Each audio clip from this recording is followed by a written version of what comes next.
Right, if you thought the Samsung Galaxy S9 was an interesting concept, you're going to want to stick around for this one. The Samsung Galaxy X, aka the foldable smartphone, is confirmed. This is everything you need to know.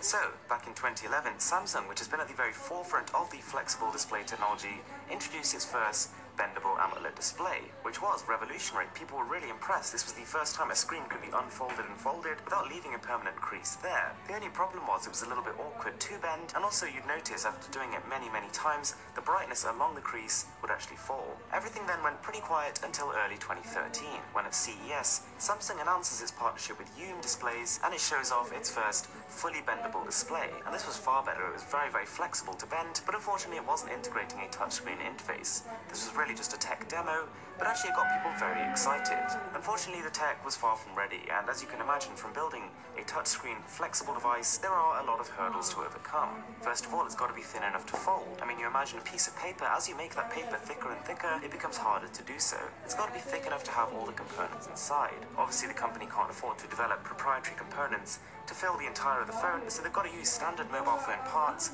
but at the same time allow them to bend. Now, even once you've done that, it's hardly game over, because you also need to make it so that no matter where in the phone you bend it, none of the parts are going to get displaced and none of the connections removed. It's a tricky task. Now, you'll probably notice that since this event in 2013, whilst we haven't seen any smartphones with flexible displays as such, we have seen some which have curved displays, and Samsung kicked things off with the Galaxy Round, which was a very interesting phone. It looks completely unlike any smartphone you see today, and the idea of the device is that the curve in the display and the back of the phone would allow it to fit more ergonomically in the palm of your hand and against your leg in your jean pocket. And this curved design, whether people really liked it or not, was a great step in the right direction. Now, 2018. 2018 is when DJ Koh, the president of Samsung Mobile, has now confirmed we're going to see the Galaxy X, or at least that's the current goal. On top of that, since then, in the Korean market, the phone has actually been fully certified, which means that they've now reached somewhat of a final design model. He also interestingly said that when the Galaxy X, which is just a code name right now, releases, it is going to be under the Samsung Galaxy Note brand, which potentially implies that it's got an S Pen too.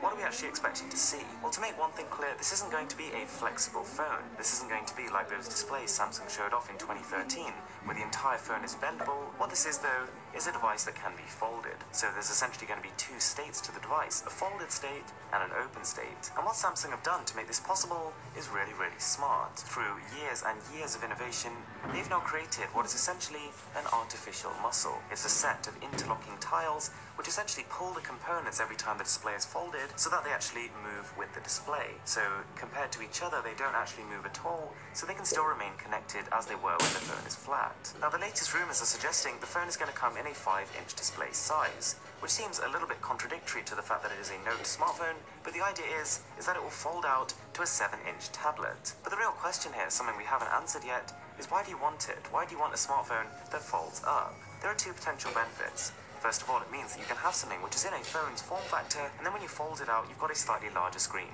for more immersive content. And then when you want to use it as a phone, you fold it back up again and you slip it into your pocket. So long story short, you get the benefits of a tablet in the form factor of a phone. Now, to be honest, in theory, this sounds fantastic. This sounds like everything we've wanted for the future of mobile devices. But I think it's got a couple of potential holes in it. First of all, if you've got a tablet screen which you then fold to become a phone, that's going to mean whatever you're saving in the length of the phone, you're losing in the width, because essentially you've got two layers folded over each other. So next year, when you're picking between your Galaxy S9 or your Galaxy X, you'll be faced with a smartphone that is either about 7mm thin or one that could be up to 14. On top of that, this rumored 7-inch tablet mode display size is good. I mean, it's a size up from pretty much any conventional smartphone we've seen in the past. But the question is it enough of a size difference? Is it enough of an increase from, say, the Galaxy Note 8's 6.3-inch display to justify this entirely new flexible display technology? Is it enough to justify potentially a $200 to $300 higher price tag? I'm not really sure. Now, the real cherry on top of that is the fact that, whilst a lot of rumors are stating a 4K display on the Galaxy X, the latest model Samsung released of its flexible display technology only had a 1080p screen. So the chances of us seeing a flexible 4K display, I think, are pretty low in 2018. Because also to bend, the phone is going to have to use a plastic display as opposed to conventional glass. There's also a chance that it's going to feel a little bit less premium when you're using it.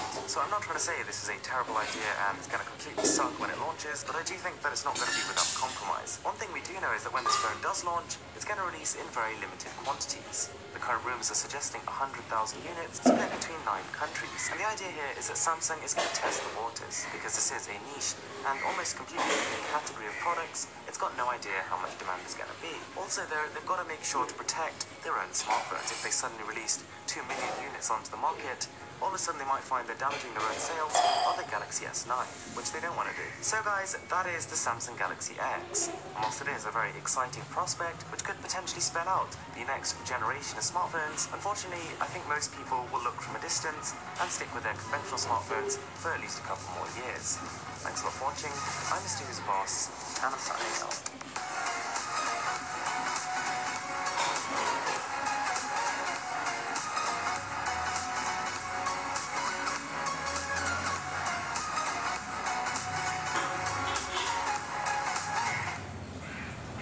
Hey guys, so fun times are over. The Galaxy Note 8 is here, the iPhone X is here, the best of the best are here.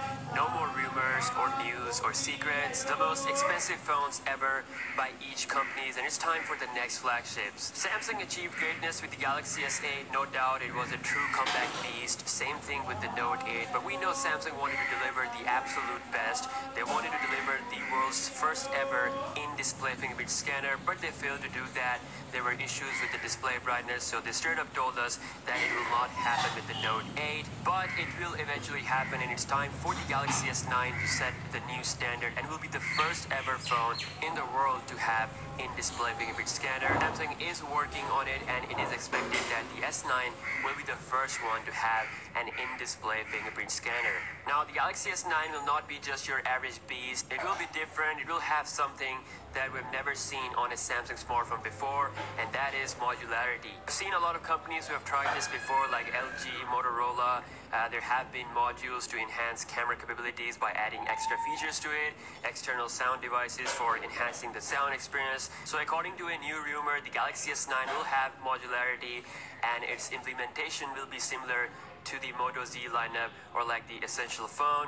We don't know the external modules, but you can expect things like 360-degree camera or a Samsung speaker. Speaking of sounds, the S9 could be the first smartphone from Samsung to have stereo speakers. This is a much needed feature because the current single speaker on the Galaxy S8 isn't that good compared to the iPhone 8, which has a 25% louder speaker system compared to the iPhone 7 Plus. And perhaps one of the most interesting details regarding the future Samsung Galaxy S9 is this patent, which Samsung filed back in May 2016, which is way before the release of the Galaxy S8, meaning Samsung has the notch design planned even before Apple, although it didn't happen with the Galaxy S8, but maybe it will come with the Galaxy S9, the true infinity display. And based on that, we have a render to imagine how it will look. Again, we are so far away, but gotta admit, this is one gorgeous beast. The best thing about Samsung is the Edge display, which means no side bezels, and even without the notch design, the Galaxy S8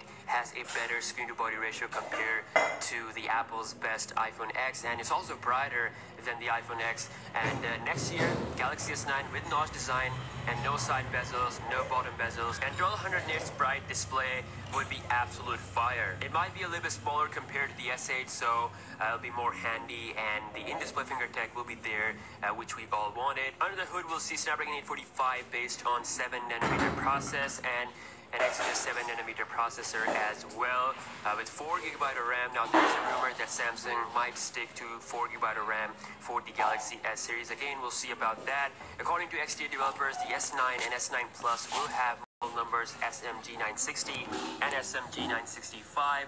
They will retain the 5.7-inch and 6.2-inch screens from their predecessors. We'll get 64GB internal memory along with the SD card support. Previously, Korean side ET News had reported that Samsung would use a substrate like PCB mainboard in the Galaxy S9, and this mainboard